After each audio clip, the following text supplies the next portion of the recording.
अभी रास्ते में से हम बैटरी रिक्शा में से आ रहे थे, तो हमें भी बहुत ही गरम जो पकोड़ों की जो दुकान दिखी रास्ते के अंदर, हमने वहाँ से पकोड़े ले लिए थे। अब हम सभी साथी यहाँ पर पकोड़े खाकर आगे के लिए प्रस्थान करेंगे।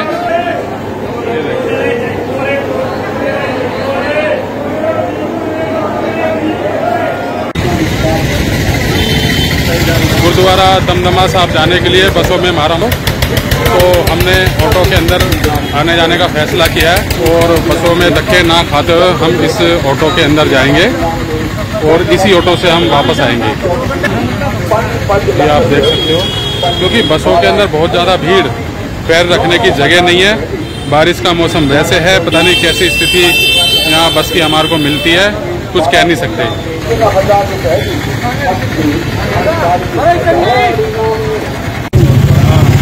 अब हम सभी इसके अंदर फंसा के बैठ गए हैं। ये देख सकते हो हमारी स्थिति, हम किस तरीके से इस ऑटो के अंदर बैठे हुए हैं। सारे तगड़े हैं।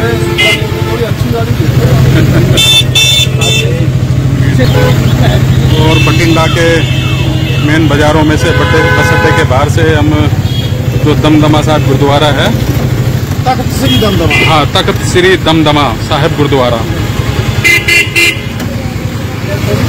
उसकी तरफ जा रहे हैं और वहाँ जाके हम आपको उसकी विशेषताओं के बारे में भी बताएंगे।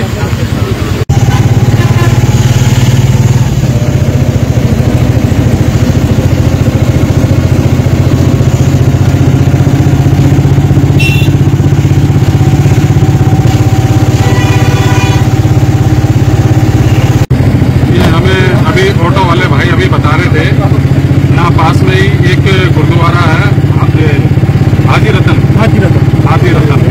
तो उसी के साथ में एक मस्जिद भी है। और मस्जिद का क्या नाम है?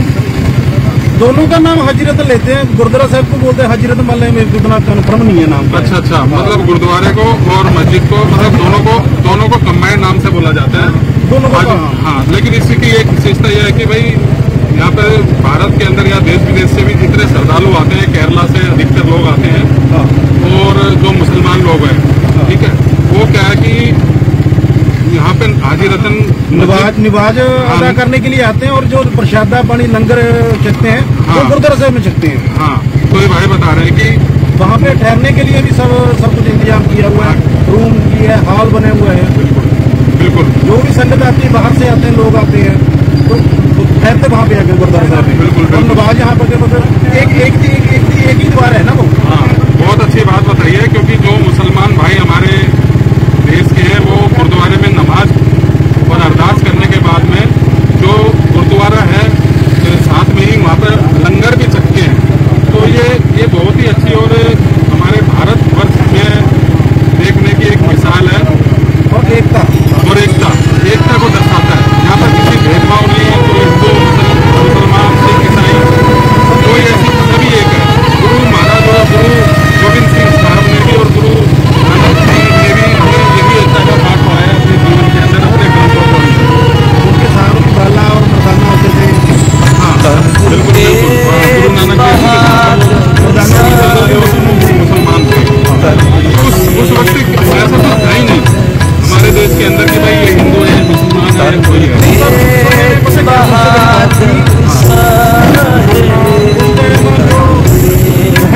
वहम ज्यादा था, पाखंड ज्यादा था।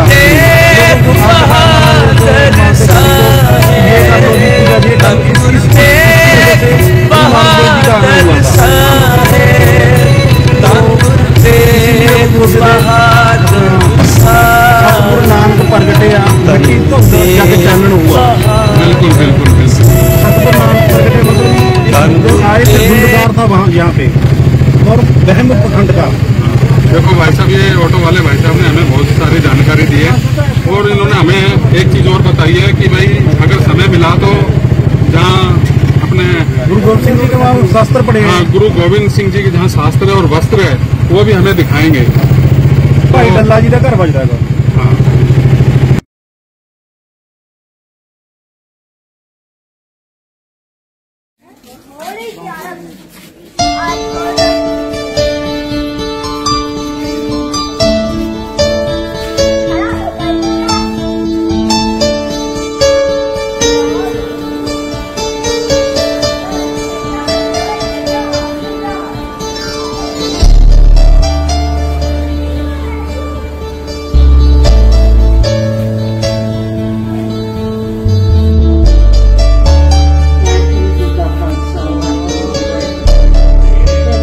भेटा कीते सी, ऊपर अल्लाह लिखिया होया उनकी।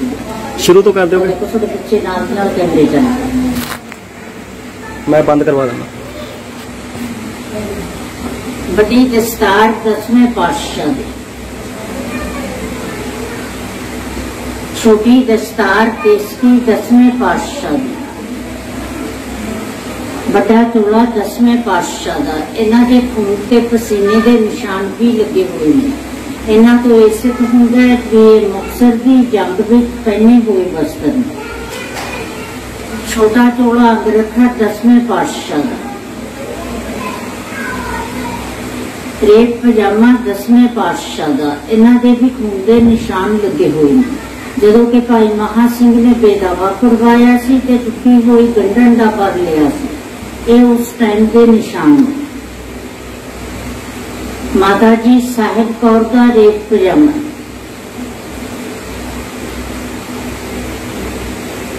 बाज की डोर है, बाज के पैरों विच बनी हुंदी सी, बाज के पैरों की डोर। संपूर्ण श्री गुरु ग्रंथ साहिब में पूरे 1430 जपजी साहिब तो लेके रागमाला तक संपूर्ण बाणी दर्ज है इन्हां दे श्री गुरु ग्रंथ साहिब। हुक्मनामे जिसके दमदमा साहिब तख्त सिद्ध हुए ने 10वें पातशाह के मुखवार उपर मोहर लगी है, जिन्हां दे दर्शन तुसीं तख्त साहिब कीते ने। वाहिगुरू जी का खालसा, वाहिगुरू जी की फतेह।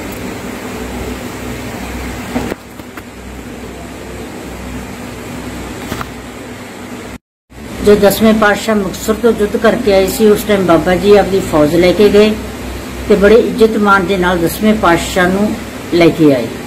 फिर उन्होंने कहा भी तुसी मेरी हवेली अंदर आओ, लेकिन 10वें पातशाह ने कहा अंदर थोड़े जनाने हैं, मेरे नाल फौज है, तुसी बाहर तंबू लाओ। इस करके जो उपर दमदमा साहिब बने हुए ने उत्थे तंबू लाए गए सी। फिर जिन्नी भी सेवा करते सी 10वें पातशाह की बाबा जी खुद आप करते सी, फौज की भी ते 10वें पातशाह की। 10वें पातशाह जो कोई बख्शिशा करते सी, बाबा जी थोड़ी जी गल मोड़ लेंदे सी, जिवें कि कहा देखो बाबा जी अंब ही अंब, कणकां ही कणकां। तो बाबा जी ने कहा जी कितों तुसीं पहाड़ों चों आए हो, अक्कां दीयां कुकड़ियां ने ते वरन उड़दी है। वो कहते जे तुसीं साडी हाँ छां कही जांदे अज आनंदपुर साहिब की धरती इत्थे आ जाती, हुण आऊगी पर टाइम ना लाऊगी। फिर बाबा जी ने अफसोस किया भी सोडी फौज भुखी तिहाई सी, कमजोर सी, तुसीं मैनूं याद कर लेंदे, मेरी फौज तकड़ी सी, सोडी ते इन्ना वक्त ना पैंदा। 10वें पातशाह ने कहा वाहिगुरू की रजा च जो हो गया सो खुश रहो बाबा जी से। दूसरी बार फिर यही अफसोस किया। तीसरी बार भाई मनी सिंह दे नाल माता सुंदर कौर ते साहिब कौर जदों आईयां माता जी, उस टाइम फिर यही अफसोस फिर किया। 10वें पातशाह ने सोचा भी इन्हां नूं मान हो गया अपनी ताकत ते, इस करके परख लेना चाहिए। भाई उदय सिंह वीर सिंह बाप बेटे का रिश्ता सी, पग्गां बन्नी जांदे सी ते उदय सिंह नां दा मिस्त्री बंदूक लेके आया। वो कहता जी बनाई जरूर है पर निशाना नहीं परख के देखा, तुसीं चला के देखो, और पावन हत्थां नाल निशाने की परख करो। 10वें पातशाह कहते बाबा जी ने भी लिया लिया तेरा कोई बंदा निशाने की परख करके। जो बाबा जी ने फौज वाल देखा, सबने नीवियां पालियां, बाबा जी समझ गए भी किसी ने नहीं उठना। बाबा जी कहते भी एक निशाने पिछे बंदा मार देना ठीक नहीं गा, तुसीं किसी उठ घोड़े ते परख लो, इन्हां नूं लड़ाई के मैदान विच देखो। 10वें पातशाह कहते भाई वीर सिंह ते धीर सिंह पग्गां बन्नदे सी, भी उन्होंने कहो निशाने पिछे याद किया, बेटा बाप तो हो गए, बाप बेटे तो हो गए। 10वें पातशाह कहते क्यों लड़ जाओ, तुसीं दोने खड़ जाओ, निशाना उपर दी चला गया। फिर बाबा जी नूं समझ आई भी ये तो मेरी परख सी ते मैं इस दे विच रह गया। 10वें पातशाह ने कहा भी मैनूं जोर की लोड़ नहीं, ताकत की लोड़ नहीं, मैनूं सिदक की लोड़ है, मेरे सिंघां दे विच सिदक है। फिर बाबा जी ने सोची हुई भी मेरी नशा परख हो रही सी, मैं इस च रह गया। फिर जिन्हें भी सेवा करते सी पहले की बाबा जी खुद करते थे। 10वें पातशाह कहते भी आराम करो, तो कहते थोड़ी सेवा च ही आराम है। मुगल फौजां मगर लगियां हुई सी, जो उन्होंने पता लग्या भी डल्ले के कोले ठहरे हुए ने गुरु साहब, तो उन्होंने पहला बाबा जी को आम आदमी समझा, लालच दिता, पर बाबा जी को कोई लोड़ नहीं सी। बाबा जी को 48 पिंड से कई हज़ार एकड़ जमीन सी। फिर उन्होंने आख्या भी की हो गया जे तेरे को 200-400 बंदा है, साढ़े को लखां की फौज है, असं तेन बर्बाद कर देंगे, तो गुरु साहब साढ़े हवाले कर दे। बाबा जी ने कहा भी ये नहीं हो सकते, मेरे प्राण ने, मेरी जिंदगी ने, बाकी तुसी जो चाहे सो करो, पर एक गल याद रखो, मारू साहब का इलाका, पानी तो तुसी बुरी मार खा जाओ। फिर कहते भी ओही चिट्ठी के जफरनामा औरंगजेब के पास कट्ठे पहुंचे। उस टाइम फिर औरंगजेब ने हुक्म किया कि 10वें पातशाह जिधरों जाते भी जान दे, इन्हां दा पिछा ना किया जाए। 10वें पातशाह ने फिर खुश होकर कहा भी मंग की मंगदा। पहला जे कहते सी भी मंग तो बाबा जी मींह दी मंग कहते सी, होर आपदे पिछे कुछ नहीं सी मंगदे, पिंड पिछे मंगते सी। उस टाइम फिर कहा भी ना पिंड पिछे ना किसी परिवार पिछे, सिर्फ अपने पिछे मंग की मंगदा है। खुश होके उन्होंने बाबा जी कहते भी जे तुसी ज्यादा रुखे हो तो थोड़े चरणों च पीढ़ी जिन्नी जगह दे दो। 10वें पातशाह कहते ये नहीं सोनू मिल सकती, क्योंकि तुसी दुनियावी चीज़ों ना सेवा करिए, दुनियावी चीज़ों की मांग करो। 3 बार वचन होया, बाबा जी ने कहा भी जे देनी है तो यही लेनी है, नहीं तो फिर कुछ भी नहीं चाहिए। 10वें पातशाह ने कहा भी तुसी अमृत छको, मंजे जिन्नी सोनू मंजे जिन्नी जगह मिल जाएगी। उस टाइम फिर बाबा जी ने परिवार समेत अमृत छकिया। 10वें पातशाह नूं वस्त्र भेटा कीते, ये बख्शिश सानू होगी, उन्होंने दर्शन करते रहो, मेरे होंदे रहने। 10वें पातशाह ने फिर कहा जो हजूर साहब वाल जान लगे भी चल दलिया औरंगा मरन वाले तेन दिल्ली का तख्त देगी। बाबा जी कहते मेरे दिल्ली का तख्त तलवंडी साबो है, तुसी रहो, प्रचार करो, असीं थोड़ी सेवा करांगे, बहुत लड़ाइयां कर लईआं तुसीं। 3 बार वचन होया, जिवें आपां नूं किसी दी झेप पै जांदी है, नाल चल तां पए सी पर उन्हां दा मन नहीं सी। बाबा जी का जो पहला पड़ा किया 10वें पातशाह सौ गए तो उन्होंने परिक्रमा करके वापस हो गए। 10वें पातशाह जो उठे उन्होंने कहा भी डल्ला सिंह, क्योंकि उस टाइम अमृत छक लिया सी। उत्थे कोई मुसलमान फकीर सी, वो कहना ना डल्ला ना मल्ला, इत्थे अल्लाह ही अल्लाह। 10वें पातशाह कहते जिस तलवंडी वास्ते जा रहे हो तो कायम रहो, तुसीं नहीं पहुंचते, फिर रस्ते च शहीद हो गए।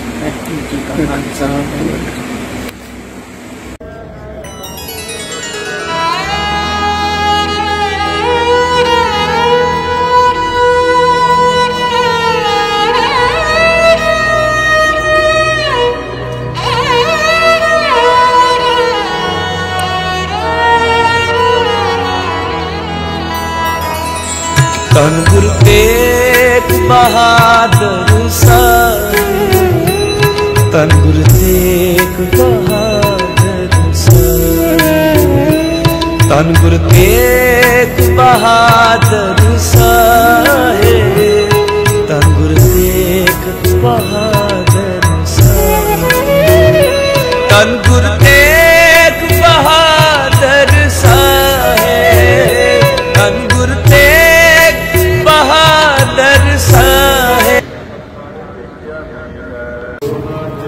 अब हम ये अकाल तख्त के 5 जो तख्त, उनमें से एक दमदम साहिब गुरुद्वारा, तख्त साहिब दमदमा साहिब गुरुद्वारे में उपस्थित हैं और बठिंडा से 30-32 किलोमीटर की दूरी पर स्थित है और ये तलवंडी के अंदर आता है।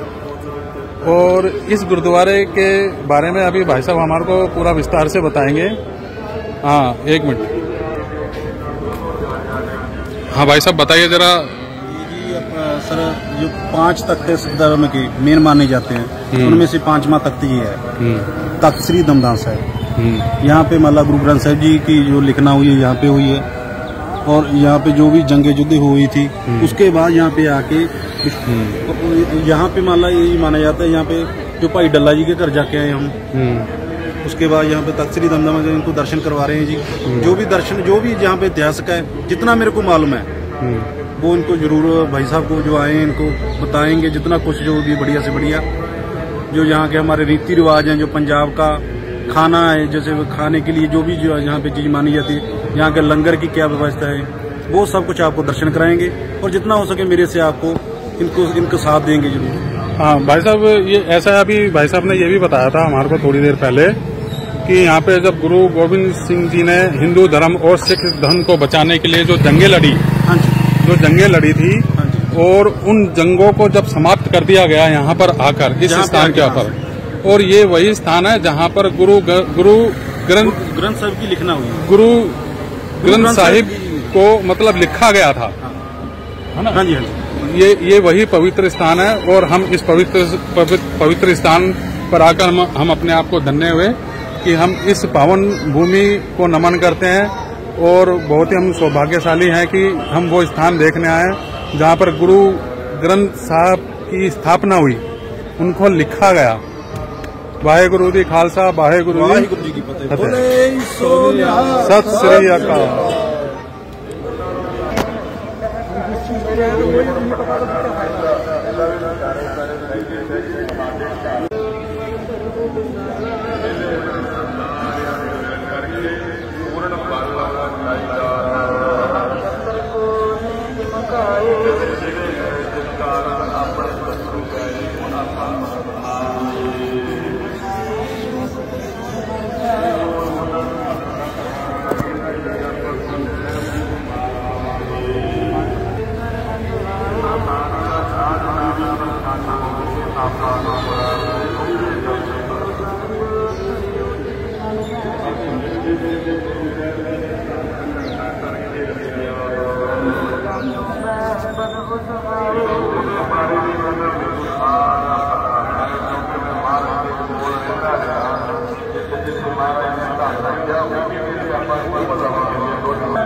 अभी जो ये स्थान है, इस स्थान के बारे में ये कहा जाता है कि आप जो भी कुछ मन्नत मांगोगे, जो भी कुछ लिखोगे, वो मनोकामना पूर्ण होती है।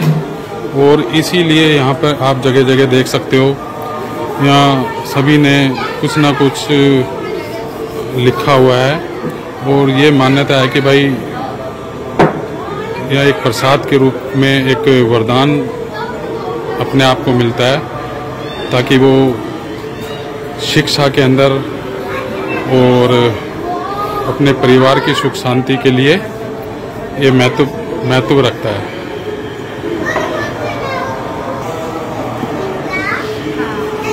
उसको मिटा दो मेरे वाले को।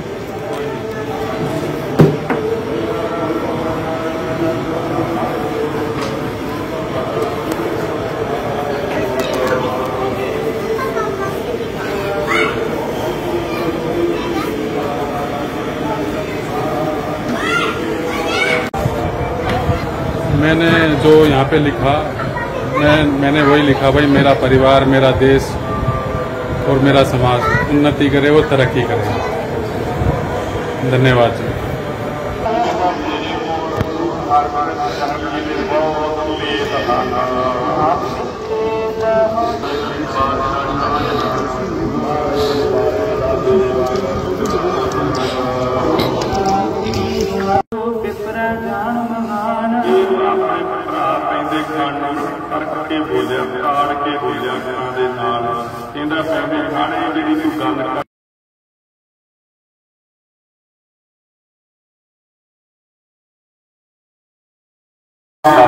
अब हम पवित्र हम गुरुद्वारे के अंदर प्रवेश कर रहे हैं।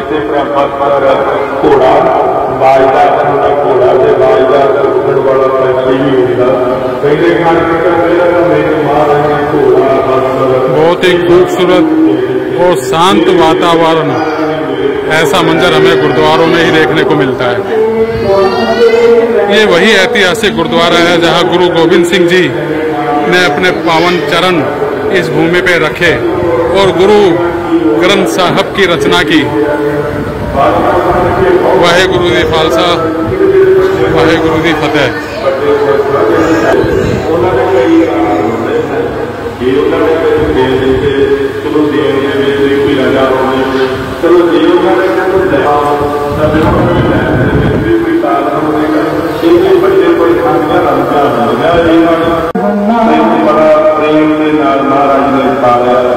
छोटिया पूरिया मिर्जा का दुध महाराज के पातशाह जी ने लाया है। कड़ी करना की सारा सारा दिन सारी सारी रात सवेरे शाम कल्याण मिलता सी, कले मिलता सी। महाराज आप अपने हथी बदाम छिल के इन्हू खवाया करते सन। छोटे होंदे महाराज जी ने पालिया भी महाराज ने अपनी वस्तुआं तेन दित्तियां सन। फिर की हो गया जी, अपनी वस्तुआं महाराज ने लै लिया ਤੈਨੂੰ ਗੁੱਸੇ ਵਾਲੀ ਗੱਲ ਇਹ ਕਿਹੜੀ ਗੱਲ ਹੋ ਗਈ ਹੈ नहीं तो कहो कौन है जिससे दुख पहाड़ी ਇਹਦਾ ਵੀ ਲੜਨ ਦੇ ਸਾਹਮਣੇ ਕੌਣ ਜਿਹਦੇ ਤੋਂ ਤੈਨੂੰ ਦੁੱਖ ਮਿਲਿਆ ਕਿ ਸੁੱਖ ਮਿਲਿਆ ਇਹ ਵਿਚਾਰ ਕਰ जिन बोले तान बदेओ। गुरु ग्रंथ साहिब के दर्शन हम ये कर लिए और बहुत ही सुखद और आनंदमय रहा। और गुरुद्वारे के इस गलियारे के अंदर मैं आपको एक उस जमाने का ये बुर्ज दिखा रहा हूँ। ये सुरक्षा के कारणों से चौकसी के लिए ये बुर्ज बनाया करते थे।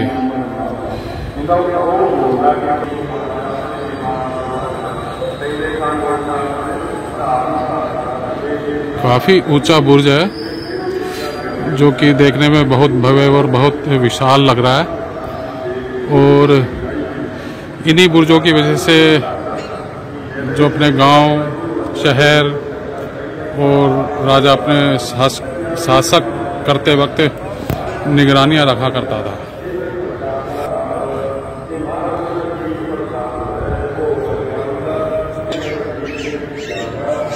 तो अभी हमने बेसमेंट के अंदर जो एक पवित्र स्थान देखा है, ये भाई साहब ये बता रहे थे कि यहाँ पे गुरु बाबा दीप सिंह जी का साधना स्थल है।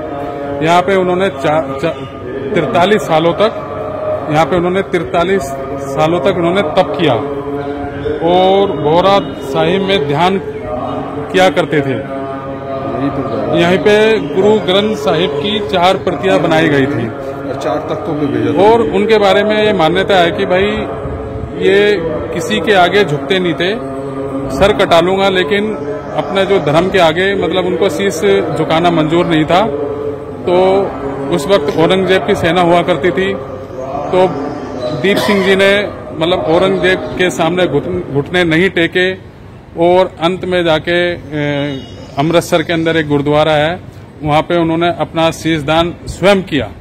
ऐसे महान शख्सियत को और हमारी देशभक्ति भारत वर्ष के लिए हम इनके चरणों में नमन करते हैं। हाँ, अमर रहे। बोलो सोनिहाल।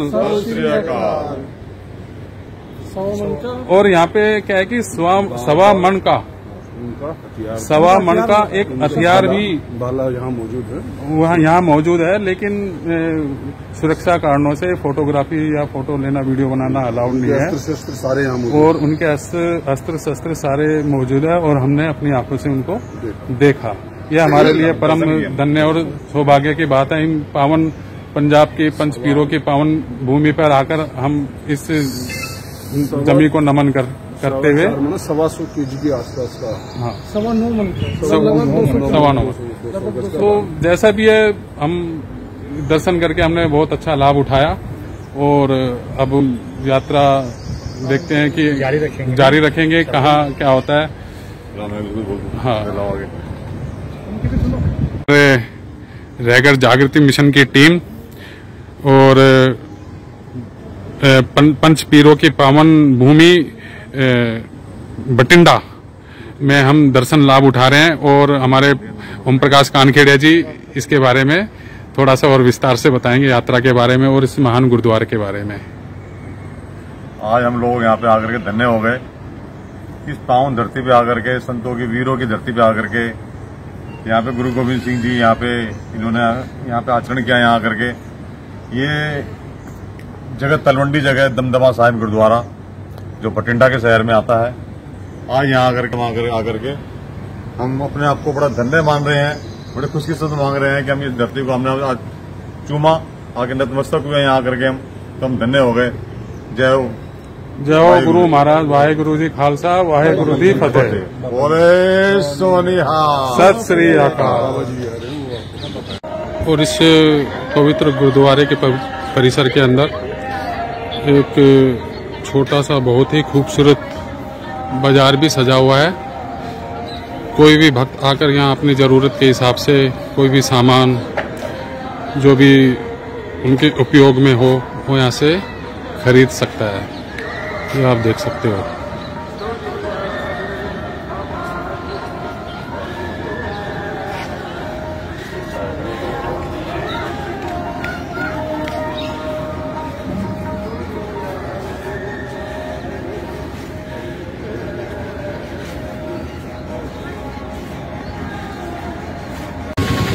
ये हमने इस दुकान के ऊपर आके एक गाड़ी ली है, जीप, ये वाली पर रेड कलर है ये वाली, और एक ये वाली बोल ली है हमने, ठीक है। और इसके साथ के अंदर एक चीज़ और ली है, वो मैं आपको दिखाता हूँ। ये है, अब हम अपने जो 3 व्हीलर है उसके अंदर बैठते हैं और अपने होटल के लिए प्रस्थान करते हैं। देखो होता है क्या है कि जब हम किसी नए स्थान के ऊपर आते हैं तो जो हमारे जो घर के जो छोटे छोटे बच्चे होते हैं ना, वो बहुत आस लगा के बैठे होते हैं कि हमारे मम्मी पापा, हमारे दादा दादी हमारे लिए कुछ गए हैं तो कुछ ज़रूर लेके आएंगे।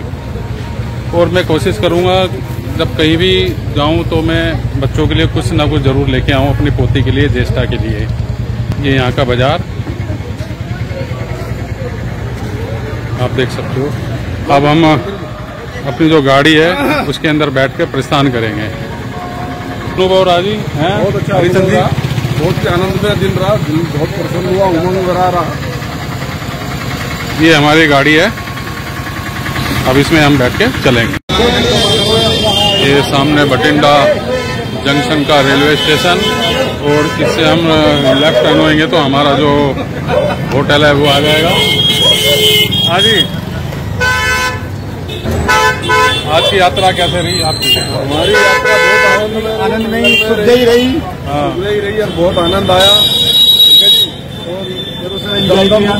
एंजॉय किया, बहुत एंजॉय किया, दिल से दार्शनिक शांति मिली, दार्शनिक स्थान देख के बहुत आत्मा को अनुभूति हुई।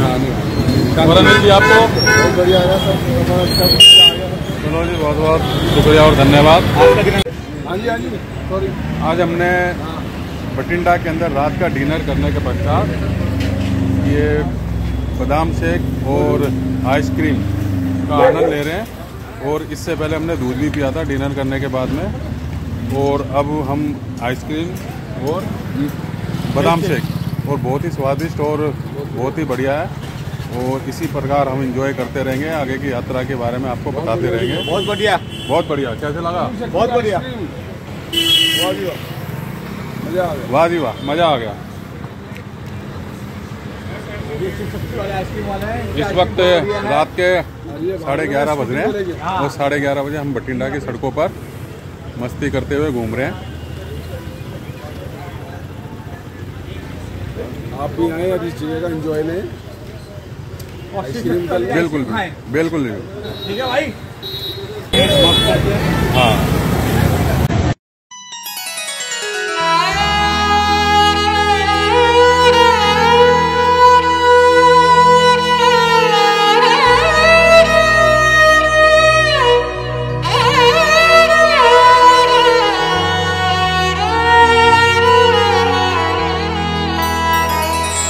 धन गुरु तेग बहादुर साहिब, धन गुरु तेग बहादुर साहिब, धन गुरु तेग बहादुर साहिब, धन गुरु तेग बहादुर।